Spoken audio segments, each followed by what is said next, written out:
Mindanao in the Philippines. United States Navy fighters and bombers in clashing low-level attacks on Japanese shipping in Mindanao Harbor.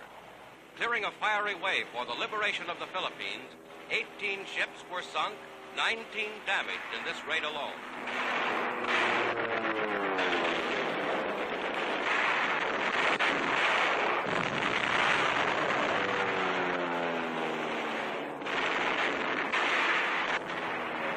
An anti-aircraft tower is blasted.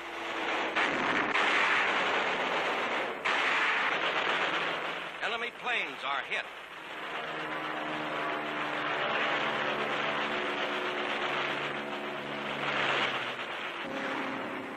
Japanese airfields on Mindanao and other land installations are plowed up by explosives.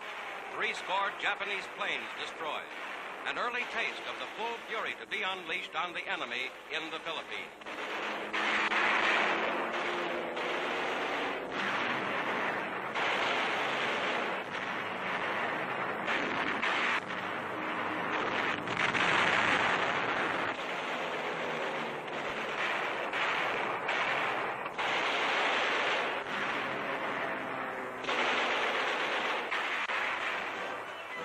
Landing operations in the Philippines, striking first at Leyte Island, have now been undertaken by the largest ocean-going amphibious force in history, led by Admiral Halsey. Here are General Jonathan Wainwright and some of his men who were captured in the Japanese invasion of the Philippines 2.5 years ago. They are still prisoners.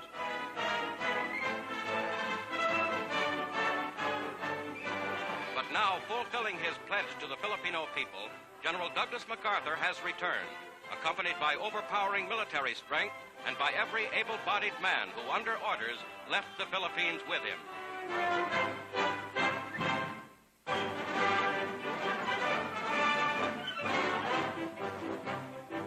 At an American Red Cross packing center, parcels of food for Allied prisoners of war in German camps are prepared in large quantities for shipment overseas.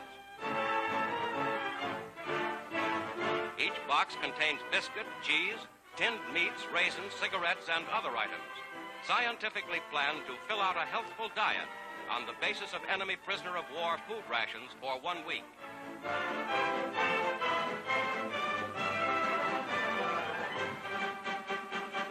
Soap and vitamin tablets are also included in the standardized 11-pound boxes, which are packed almost entirely by volunteer workers and are sent to French, Dutch, Belgian, Norwegian, Polish, Yugoslav, and Greek prisoners, as well as to Americans.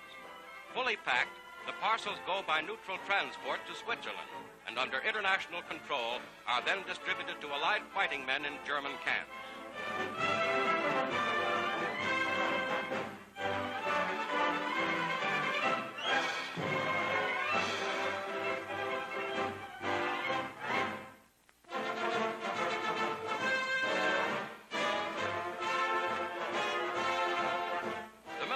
Academy of Montevideo, Uruguay, completes its 59th year, and President Juan Jose Amatziga arrives for formal ceremonies marking the anniversary.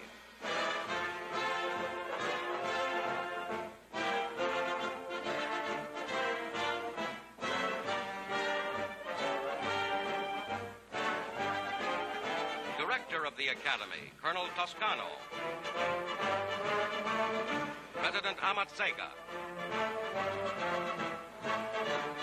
Defense Minister Campos. And Army Inspector General LaGuardia.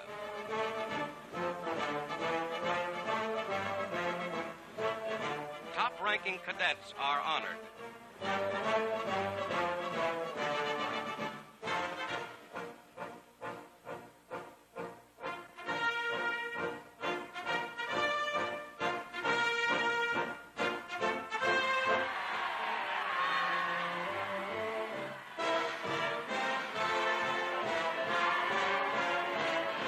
Military and diplomatic officials of Brazil, the United States, and Great Britain review the Uruguayan Cadet Corps in full dress parade.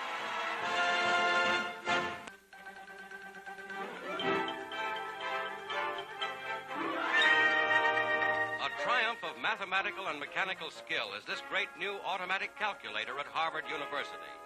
Intricate problems in mathematics, put through the machine in coded form on tape, are accurately solved in a minute fraction of the time required for human calculation.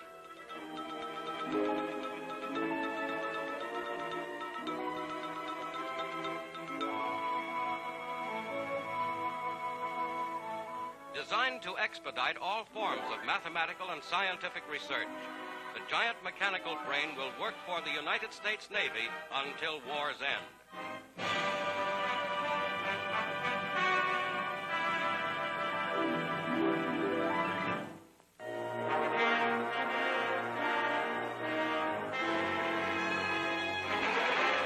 Mopping up the last pockets of Japanese resistance on Peleliu Island, United States Marines storm enemy pillboxes and concealed gun positions.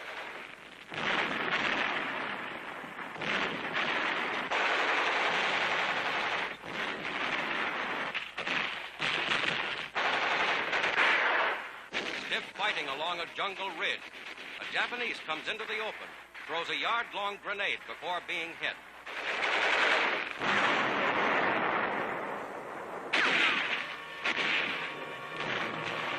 Gaining the heights, Marines attack enemy posts directly beneath them with bullets, hand grenades, and charges of explosives.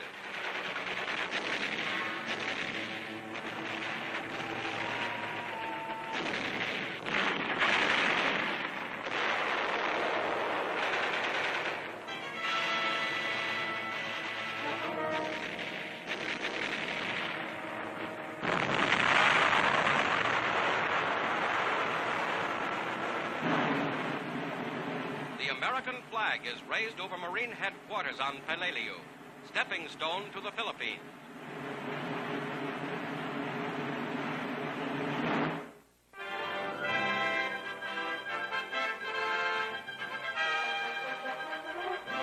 In Italy, across the Apennines at Mount Altuzza, come men and arms of the Fifth Army to smash the Nazis' highly fortified Gothic line.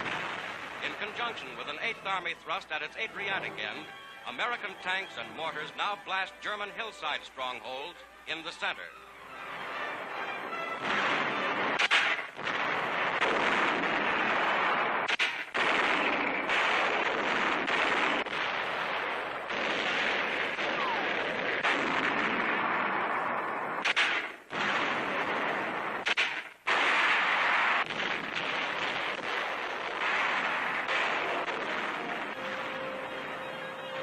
After 10 days, the Germans are driven almost entirely out of their fixed defense positions.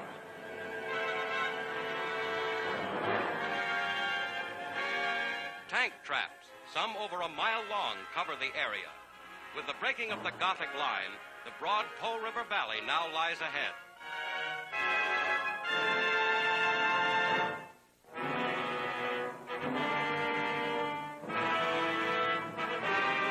The great French port of Brest, after 46 days of fighting, finally falls to United States troops.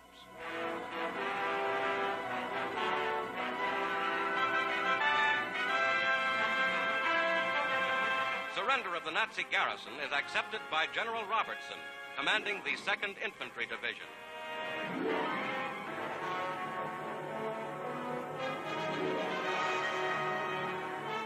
Leading his dog, General Ramke, German commandant at Brest, gives himself up. Prisoners are marched off to detention camps. By holding out here at Brest, as in every French port, the Germans gained time for their retreat to the Siegfried Line, but they were foredoomed to failure.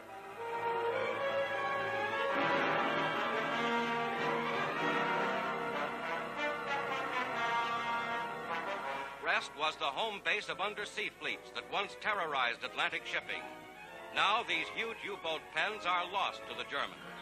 The port of Brest, with the largest anchorage in Europe, was heavily damaged by the fury of battle.